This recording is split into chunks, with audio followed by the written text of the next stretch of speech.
Ngaphambili ukwena mukwena ushiyeke ngenamanzi iintsuku ezisibhozo zonke uyoncedwa ngabahlobo nezizalwane. Ukucinywa kwamanzi kweli tyeli kuza kwenza kube nzima kuye nangakumbi.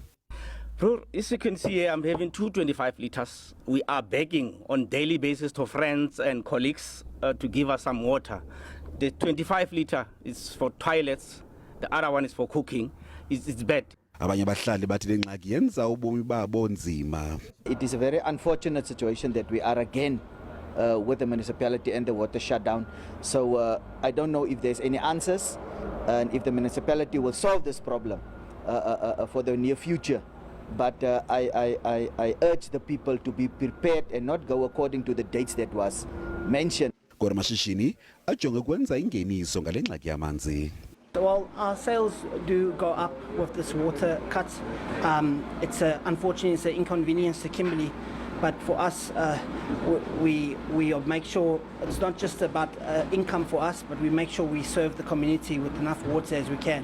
uMasipala uthi sele uphulukene neebhiliyoni zelitha zamanzi ngenxa yokuvuza kwemibhobho.